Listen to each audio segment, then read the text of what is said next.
गुरु नानक साहिब ने अपने वफादार साथी मर्दाना के साथ हर जगह यात्रा की।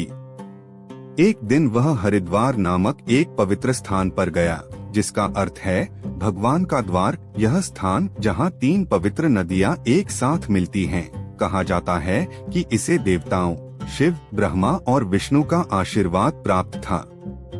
वहाँ लोगों की भारी भीड़ जमा हो गई। वे जप और प्रार्थना कर रहे थे। तथाकथित पवित्र लोगों, जिन्हें ब्राह्मण कहा जाता है, के नेतृत्व में लोगों ने अपने परिवार के उन लोगों के सम्मान में सुबह के सूरज की ओर पानी फेंका, जिनकी मृत्यु हो गई थी। जैसे ही लोगों की इस विशाल भीड़ ने मंत्रोच्चार किया और पानी फेंका, गुरु नानक भी नदी में चले गए और उन्होंने भी पानी फेंकना शुरू कर दिया। लेकिन उसने यह कैसे किया, इसमें कुछ अलग बात थी। हर कोई उगते सूरज की ओर पानी फेंक रहा था, लेकिन गुरु नानक साहिब बाकी सभी की तरह बिल्कुल विपरीत दिशा में पानी फेंक रहे थे। इस सिरफिरे शख्स को देखने के लिए आसपास भीड़ जमा हो गई। जाहिर है वह नहीं जानता था कि वह क्या कर रहा है। एक ब्राह्मण ने कहा, यदि आप हिंदू नहीं हैं, तो हिंदू पूजा स्थल पर क्यों आए हैं? हाँ, दूसरे ने कहा, मूर्ख आदमी, तुम्हें ऐसा अजीब काम करना किसने सिखाया है? दूसरे ने कहा, आखिर आप गलत तरीके से पानी क्यों फेंक रहे हैं? गुरु नानक ने ब्राह्मण की ओर देखा और कहा, तुम सूर्य को पानी क्यों फेंकते हो? पुजारी ने गर्व से कहा, हम अपने पूर्वजों का सम्मान करने के लिए सूर्य को जल फेंकते हैं। इससे उन्हें खुशी, आशीर्वाद और समृद्धि मिलती है। तो आपके पूर्वज कितनी दूर हैं? गुरु नानक साहिब ने पूछा। ये बातचीत पास के एक आदमी ने सुन ली। उसने बहुत सारी किताबें पढ़ी थीं, इसलिए उसे लगा कि उसके पास हर चीज का सही उत्तर है। उन्होंने कहा, हमारे पूर्वज हजारों मील दूर रहते हैं। फिर गुरु ने सूर्य से दूर दिशा में पानी फेंकना शुरू कर दिया। अब वह तेजी से पानी फेंक रहा था, मानो आग बुझा रहा हो। जैसे ही उसने चारों ओर पानी छिड़का, ब्राह्मण चिल्लाए, रुको रुको, तुम क्या कर रहे हो? गुरु नानक साहिब उसकी सारी छींटों से हाँफ रहे थे। उसने उनसे कहा, पंजाब में मेरा एक खेत है जो इसी दिशा में है।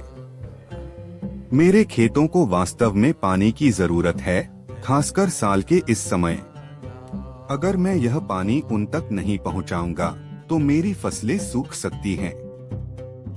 अब उन्हें सचमुच लगा कि वह पूरी तरह से पागल है। उनमें से एक ने पूछा, यहाँ से पंजाब तक पानी कैसे पहुँच सकता है? गुरु ने कहा, ठीक है, मेरा खेत तुम्हारे पूर्वजों से बहुत करीब है। अगर पंजाब में मेरे खेत तक पानी नहीं पहुँच सकता, तो आपके पूर्वजों तक पानी कैसे पहुँच सकता है?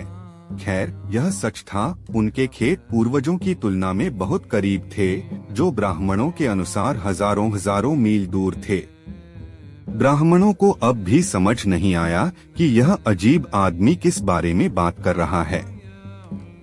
लेकिन गुरु नानक ने उनके विचारों को पढ़ा और उनमें से प्रत्येक की ओर इशारा करते हुए कहा, आप काबुल में करने जा रहे व्यवसाय के बारे में सोच रहे थे। उन्होंने जिस व्यक्ति की ओर इशारा किया, वह बहुत आश्चर्यचकित हुआ।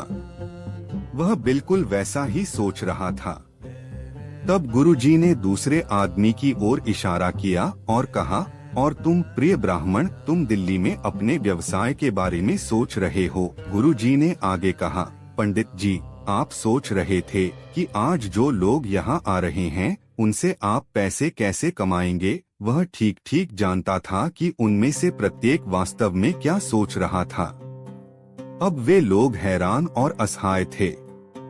उन्होंने बस यह साबित कर दिया था कि उनका दिमाग पूरी तरह से कहीं और था। उनके दिमाग पैसे के बारे में सोच रहे थे और उन्होंने भगवान को अपने दिल में नहीं रखा। वे आध्यात्मिक नेता थे, लेकिन वे भगवान के बजाय पैसे के बारे में सोच रहे थे। गुरु नानक साहिब ने उन्हें नम्र कर दिया था।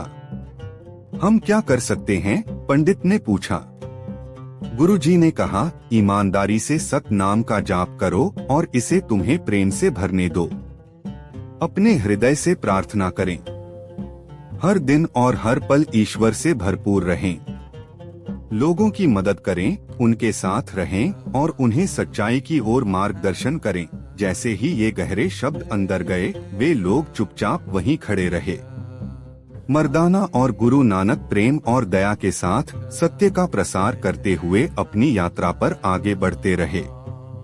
अगर हम भगवान को अपने दिल में नहीं रखते हैं, तो इससे क्या फर्क पड़ता है कि हम क्या करते हैं या हम किस धर्म में विश्वास करते हैं। आइए हम सबके प्रति ईमानदार रहें, विशेषकर स्वयं के प्रति। आइए हम अपने दिलों में प्यार के साथ मिलकर जप और ध्यान करें। यदि आप लोगों को ये वीडियो अच्छी लगे तो हमें सपोर्ट करने के लिए हमारे इस नए चैनल को जरूर सब्सक्राइब करें, ताकि हम और ऐसी वीडियो आप लोगों के लिए बना सके।